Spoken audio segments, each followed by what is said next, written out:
Hi everyone, welcome to my channel. ఇవాళ మేము ఏడుపాయల దుర్గమ్మ పండుగ చేసుకోవడానికి ఏడుపాయలు వెళ్తున్నాము. మా ఫ్యామిలీ అంతా రెడీ అయిపోయాము. సో ఇలా వ్యాన్లో అందరూ సెట్ అయిపోయారు, మా ఫ్యామిలీ మెంబర్స్ అందరూ.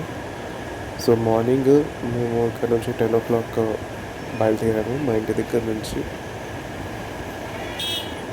సో ఎవ్రీ ఇయర్ మేము ఏడుపాయలకి వెళ్ళి పూజ చేసుకుంటాము. ఏడుపాయల దుర్గమ్మ మా ఇంటి దేవత. సో ఎవ్రీ ఇయర్ మేము ఇలానే వెళ్తాము. నేను కార్లో వెళ్తున్నాను, మా ఫ్యామిలీ మెంబర్స్ అందరూ వ్యాన్లో వచ్చేసారు. సో తొందరగా రూమ్ తీసుకున్నాము. రూమ్ అయితే చాలా బాగుంది. సో రూమ్ తీసుకొని మేకని తీసుకొని అమ్మవారి దగ్గర తీసుకెళ్ళి చూపించేసి అమ్మవారి మేక ఆశీర్వాదం తీసుకొని, సో జడ్జి అంటారు కదా, జడ్జి ఇప్పించేసి బలి ఇచ్చేసి వచ్చాము. బలి ఇచ్చేసి వచ్చినాక రూమ్కి వచ్చాము. రూమ్లో అన్నీ రెడీ అయిపోయినాయి, బోనం, అమ్మవారి శాఖ అన్నీ. సో ఇప్పుడు బోనం తీసుకొని వెళ్తాము అమ్మవారి దగ్గరికి. సో మళ్ళీ లేట్ అయిపోతుంది, అందుకని ముందే మీకని కట్ చేపించేసి కుకింగ్ అయితే స్టార్ట్ చేసేస్తాము.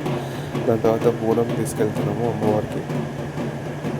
సో జనరల్గా అయితే ఎవ్రీ ఇయర్ మేము కోడిని ఇస్తాము. ఈసారి మా పాప పుట్టింది కాబట్టి నేను మొక్కుకున్నాను అనమాట, యాటతోనే అమ్మవారి దగ్గర పూజ చేస్తానని. సో అందుకని యాటను కోసం మొక్కు తీర్చుకున్నాను ఇక్కడ. సో బోరం తీసుకొని బయలుదేరాము గుడికి. మేము తీసుకున్న ఈ రూమ్ నుంచి కొంచెం దూరం ఉంది టెంపుల్ అనేది, కానీ రూమ్ మాత్రం చాలా బాగుంది. సో తీసుకొని బోనం తీసుకొని వెళ్తున్నాను.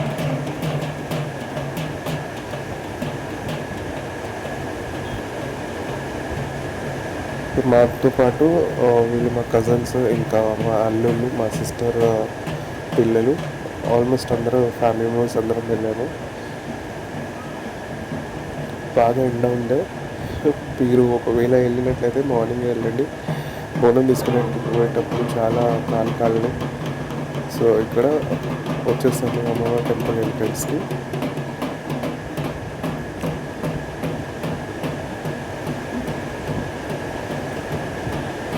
సో ముందుకైతే తీసుకుపోతున్నాం బోనాన్ని.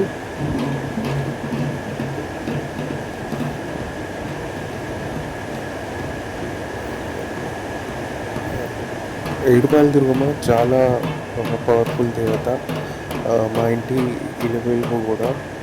సో మేము ఏదున్నా మేము ఫస్ట్ ఈ అమ్మవారికి మొక్కుకొని మిగతా కార్యక్రమాలు చేసుకుంటాము.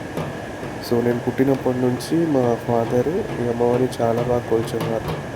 నేను పుట్టినాక నా పుట్టెంకలు కూడా ఇక్కడే తీసాము, ఏడుపాయల దుర్గమ్మ దగ్గర. సో ఏడుపాయలు అంటే మాకు అంత సెంటిమెంట్. సో గోడం అయితే ఎక్కిచ్చేసాము అమ్మవారికి. సో ఇది నా వ్లాగ్. Thank you.